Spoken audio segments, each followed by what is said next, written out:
네, 안녕하십니까 모두개는 시청자 여러분. 오늘 짧게 타볼 차량은 CLA 45 AMG S 모델이에요.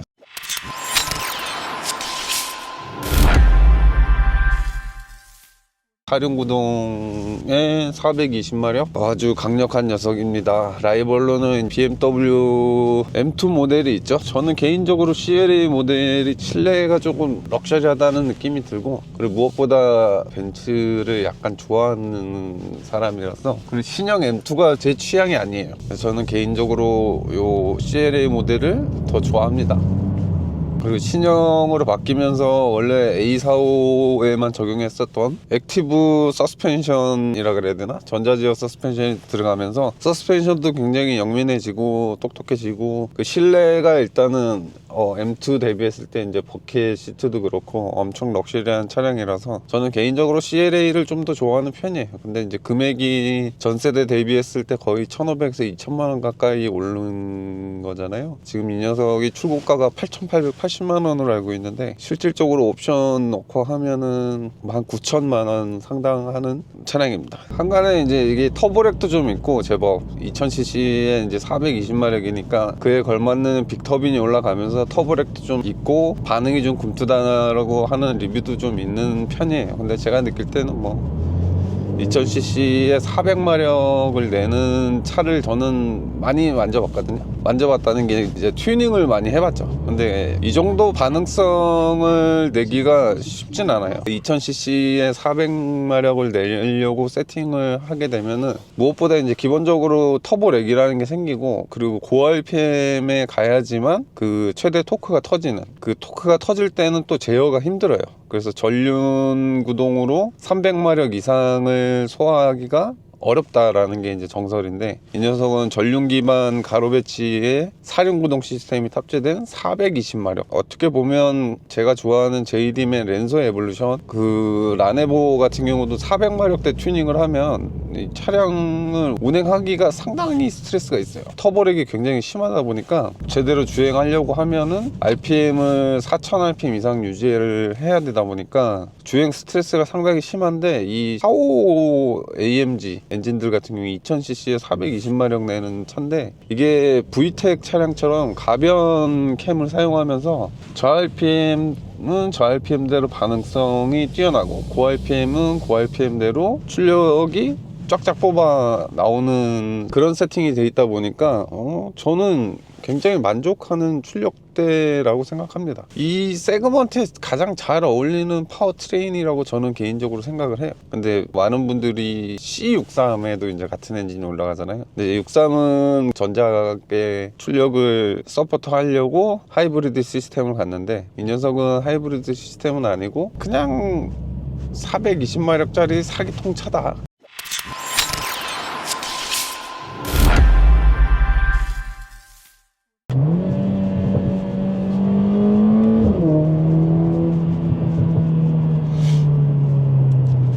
사기통이 내는 그 경박스러운 그런 엔진음이 아니라서 저는 개인적으로 좀 마음에 들어요.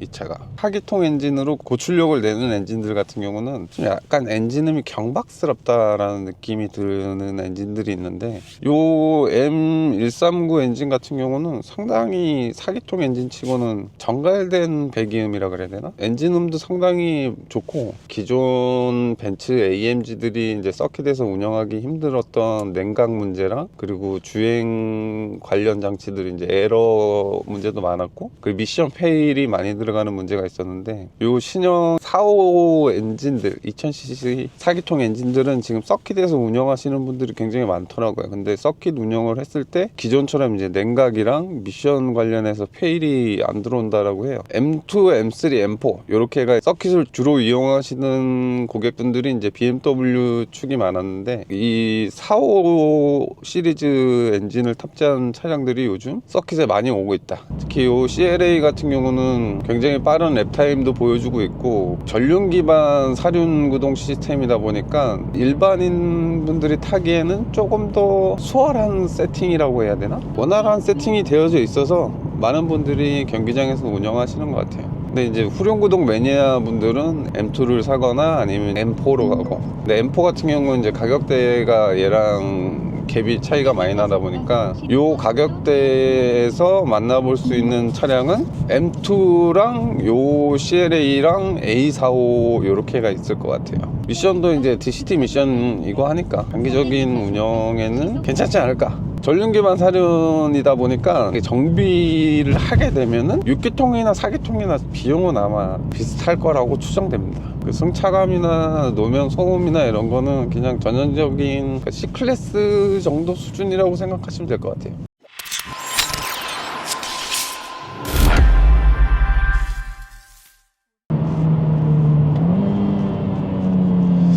부밍도 상당히 잘 정리하는 배기 시스템이 4기통에서 나오는 그런 경박스러운 엔진음이 아니라서 배기음이 상당히 마음에 들어요. 저는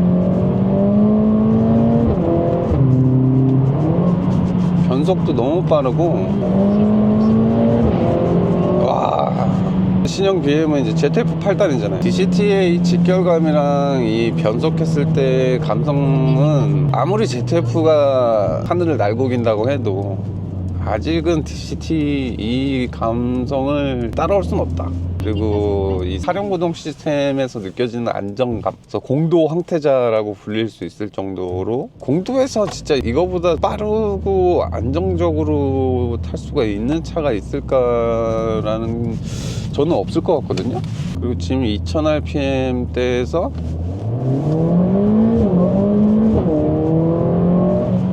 야, 이게 터보렉이 있긴 있어. 근데 이제 400마력대 엔진 반응이라고는 믿기기 힘들 정도로 빨라요. 지금 2000에서 다시 한번 가속을 해보면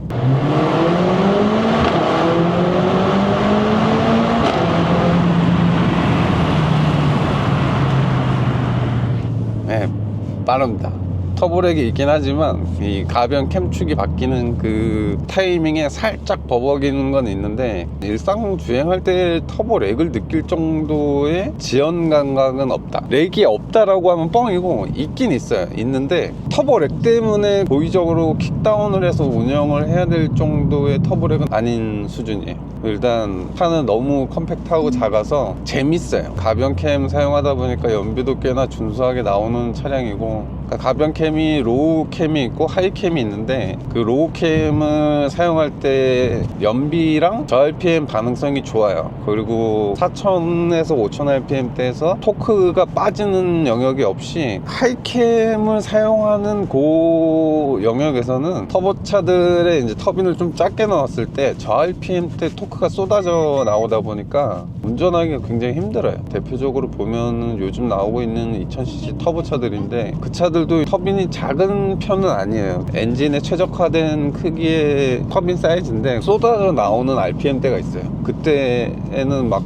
토크 스티어도 엄청 심하고 조향도 잘 안 되고 언더 스티어도 좀 많이 제법 유발하는 그런 세팅인데, 그런 것들이 또 3-4000rpm 이후에 이제 토크가 쭉 내려가요. 한마디로 이제 깡터보라고 하는데, 순간적인 가속 펀치만 있고 후반 RPM 때 토크 하락 때문에 RPM을 제대로 다 못 써요. 요 엔진 같은 경우는 빅터빈에 폰다로 따지면 이제 VTEC 하이캠 변환 기술을 사용하다 보니까 7000rpm 때까지 레드존을 사용을 하면서 출력 하락은 많이 없어요. 그래서 저는 요 세팅이 벤츠에서 나름 심혈을 기울여서 잘 맞춘 세팅이지 않을까라는 생각을 가지고 있어요. 리터당 200마력이 넘기는 엔진이 지금 이 벤츠 말고는 없어요. 그러니까 말도 안 되는 엔진에다가 말도 안 되는 토크랑 마력을 지금 쏟아붓고 있는 게 벤츠고, 그 엔진 패키징도 엄청 작고 컴팩트하게 잘 했다 보니까 여기에 막 8단, 9단 막 이런 미션을 넣을 수도 있고, 거기에다가 사륜 구동까지 탑재를 할 수 있는 게 엔진 패키징을 정말 잘해요, 벤츠가. 근데 그런 기술력은 모터스포츠를 하는 회사들의 특징이다.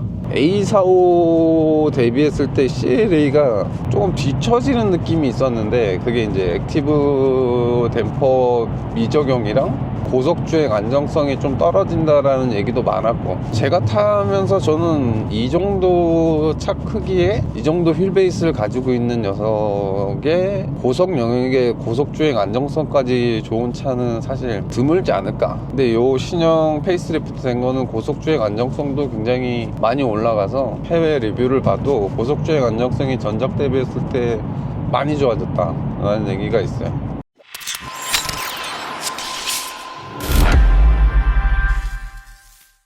댐퍼 세팅을 굉장히 잘 해놔가지고 기본적으로 하드한 성향의 서스펜션인데 순간적으로 댐핑의 압력을 풀어줘야 될 때, 잡아줘야 될 때가 너무 환상적으로 잘 세팅되어져 있는 쇼컵 쇼버예요. 그래서 잔여 처리나 방지턱 넘어갈 때 방금처럼 이제 과격한 방지턱에서는 쾅 찍어대는 경향이 있는데 이렇게 스무스하게 넘어갈 때는 조금 나쁘긴 한데 스포츠 성향의 서스펜션을 가진 차량 치고는 괜찮다. 경쟁 차종 대비했을 때 휠베이스가 그렇게 긴 편이 아니라서 저런 방지턱에서는 많은 단점이 있어요. 그래도 이 정도면은 훌륭하게 잘 조율된 서스펜션이지 않을까. 그 4기통 엔진들의 그 저RPM 때 그 답답한 주행 스트레스도 없고, 이 방지턱은 M2가 조금 더 낫긴 한 것 같아요. 근데 이제 디자인도 너무 잘 뽑았고 실내 인테리어도 너무 고급스럽고 앰비언트나 뭐 이런 것도 벤츠가 월등히 잘하니까, 그리고 이 버켓이 지금 저를 타이트하게 딱 잡아주는 이 느낌도 너무 좋아요 저는. 그러니까 벤츠가 이런 사소한 디테일을 되게 잘 맞춰요. 고객의 니즈를 잘 아는 회사 같아. 그래서 얘도 지금 뭐 가격이 페이스리프트 되면서 많이 올라갔어도 잘 팔리는 이유가 벤츠가 이런 거는 되게 잘 캐치하고 잘 만들어요. 지금 이 핸들은 진짜 신의 한 수 같은 느낌이 들어. 이거 페이스리프트 되기 전 모델의 핸들은 저는 아무리 AMG 핸들이어도 좋아하진 않았던 핸들인데, 이 핸들 같은 경우는 너무 이쁘고 펑션 기능이 너무 많아. 아무리 작은 세그먼트를 타더라도 벤츠는 벤츠다라는 느낌이 굉장히 강해요. 진짜 잘 만드는 거 아닐까. PPF 하려고 입고된 차라서 제가 타이트하게 주행은 못하고 짧게만 운영을 해봤는데 너무 마음에 드는 차 중에 하나이긴 해요. M2랑 요 녀석이랑 고르라고 하면 저는 개인적으로는 요 녀석을 선택할 것 같습니다. 요 2.0 M139 엔진을 제가 리뷰한 적이 없고 저도 정비도 많이 안 해봤기 때문에 좀 궁금한 엔진이라서 엔진룸이 가장 궁금한 녀석입니다. 이상 주행 리뷰는 짧게 마치고 하체 리뷰 같이 살펴보도록 하겠습니다. 시청해주셔서 감사합니다.